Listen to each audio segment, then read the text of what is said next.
खरं आज अनेक जणांनी माझ्या वर आलेल्या 1.5-1.5 वर्षापासूनच्या संकटाच्या बाबतीमध्ये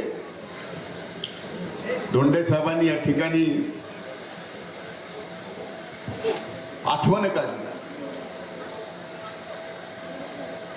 धोंडे साहेबांना आणि आपल्या सगळ्यांना मी या ठिकाणी जसं जन्माला आलोय तसं माझ्या पाठी संघर्ष आहे.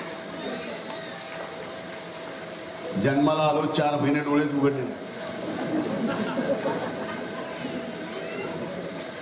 जन्मताच लिव्हरचा त्रास कसा वाचलो देव जा.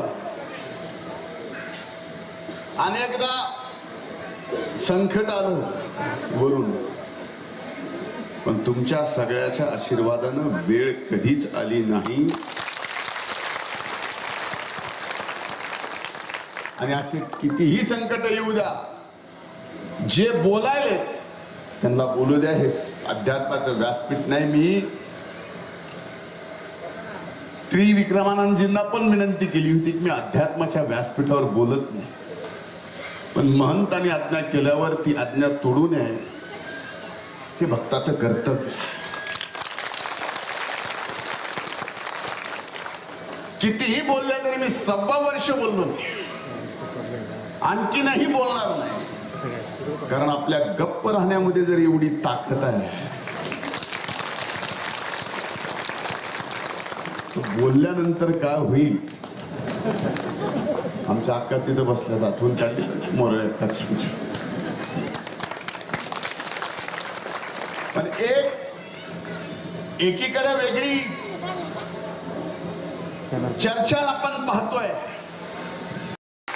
एका व्यक्तीच्या डोळ्यात 1.25 वर्ष माझ्यावर झालेले आघात, त्याचा रागही दिसत होता. आणि मी व्यवस्थित इथं आलोय याचा डोळ्यात आनंदही दिसत होता.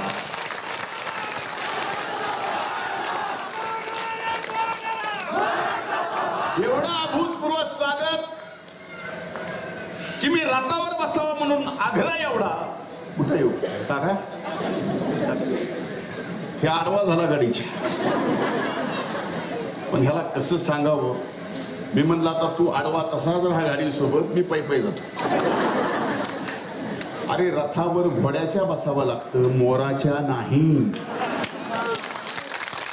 उदाहरण कर्णाचं दिलं, पण साक्षात माझं नाव अर्जुनाच्या एका नावापैकी धनंजय आहे. त्यामुळे त्याला माहिती आहे कुठल्या रथात बसायचं.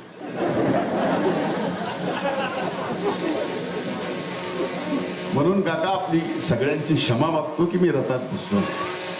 पण हे अभूत